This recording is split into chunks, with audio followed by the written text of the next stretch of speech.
Well, good morning, church, and welcome to the musing for the 25th of November. Now, back when I was not a believer, I was a seeker.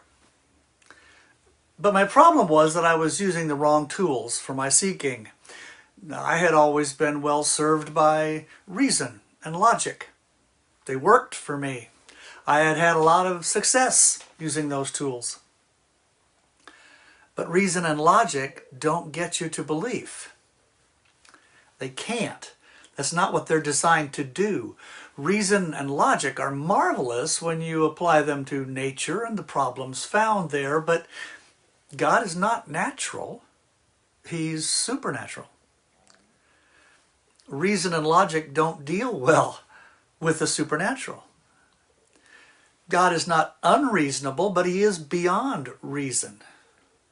God is not illogical, but he transcends logic. It's like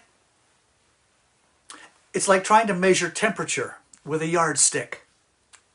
It isn't the right tool for the job. So try as I might, I was never able to think my way to God. I couldn't prove God.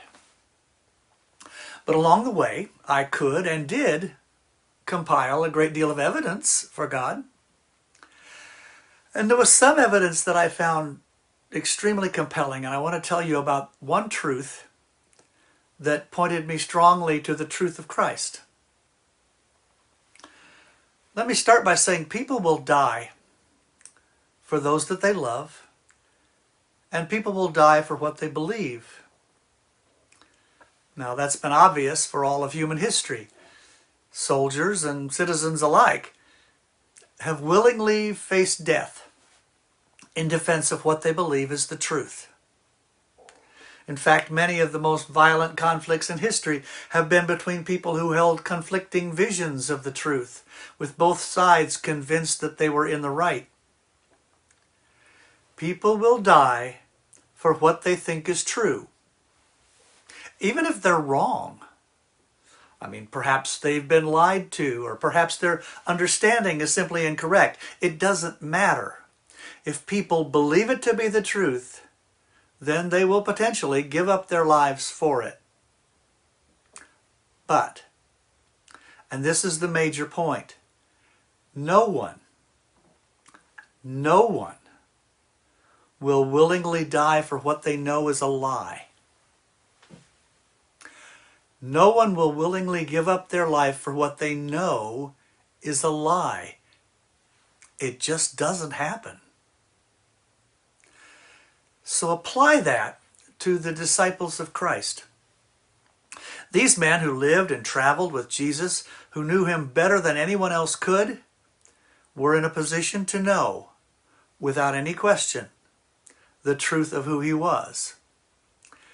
If Christ were not the Messiah, if he were not divine, if he were some kind of charlatan or con man, or if he were deluded or misguided, these men would have known it.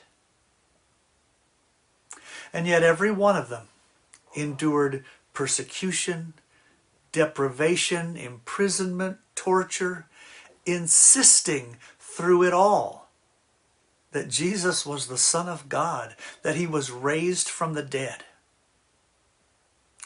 All of them, with the exception of John, were eventually killed, murdered, often brutally, for their insistence on the truth of what they believed and what they professed.